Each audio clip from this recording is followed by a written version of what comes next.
É um erro achar que o direito penal deva ter esse papel de fazer processo durar 5, 10, 15, 20, 30 anos. Não é em nenhum lugar do mundo é assim. E não deveria ser o papel da advocacia. O segundo impacto extremamente negativo foi sobre a seletividade do sistema punitivo brasileiro, do sistema penal brasileiro, que tornou muitíssimo mais fácil prender um menino com 100 gramas de maconha do que prender um agente público ou um agente privado que desviou 10, 20, 50 milhões. Esta é a realidade do sistema penal brasileiro.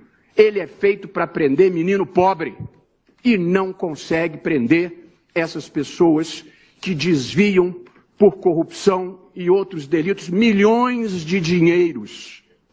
O desvio mata as pessoas, gente que morre na fila da saúde, gente que não recebe educação, gente que morre na estrada que não sofreu a reforma, gente que anda enlatada em transportes públicos de má qualidade, tudo dinheiro desviado pela corrupção, e não se consegue pegar essas pessoas e não vai se conseguir se nós mudarmos isso hoje. 30% da população carcerária são presos não violentos por delitos associados a drogas, outros tantos presos por furto. Mais de 50% da população carcerária não está presa pelos dois crimes que afligem a sociedade brasileira, pelas duas mazelas que afligem a sociedade brasileira: violência por corrupção. Portanto, nós não prendemos os verdadeiros bandidos no Brasil.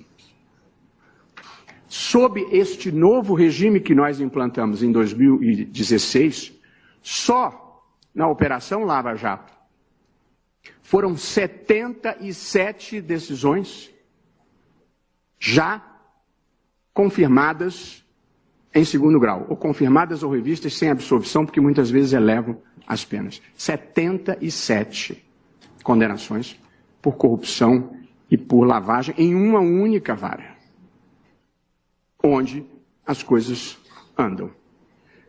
Portanto, presidente, se nós voltarmos atrás, essas transformações que nós finalmente estamos conseguindo no Brasil, com atraso, mas não tarde demais, elas vão regredir.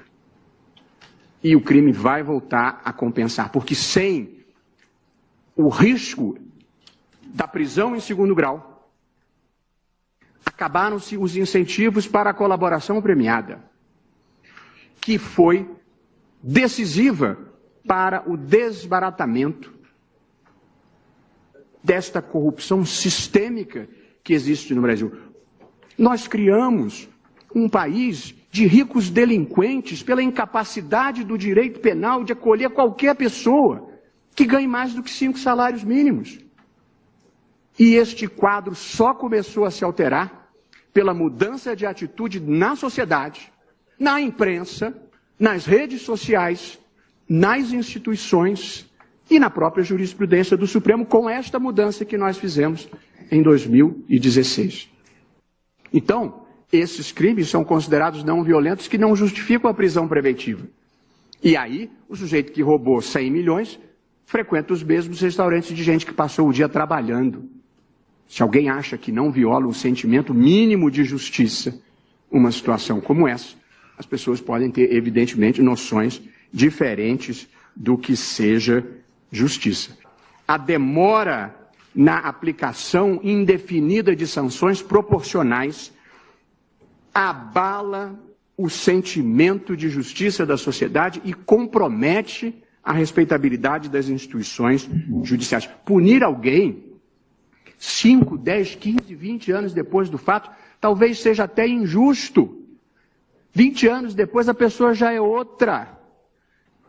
Este papel o direito penal não desempenha no Brasil. Essas pessoas não têm medo de nada. Tanto que 3 anos depois da Operação Lava Jato, continuam atuando da mesma forma. Da mesma forma. Nesta reação imensa, nessa operação abafa que existe no Brasil, em que há 2 lotes, os que não querem ser punidos, mas há um lote pior, dos que não querem ficar honestos nem daqui para frente.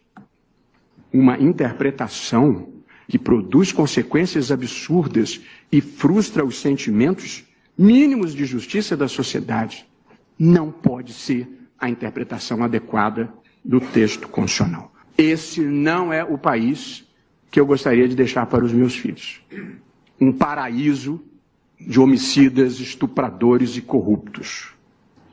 Eu me recuso a participar, sem reagir, de um sistema de justiça que não funciona. E quando funciona, é para prender menino pobre, geralmente primário e de bons antecedentes.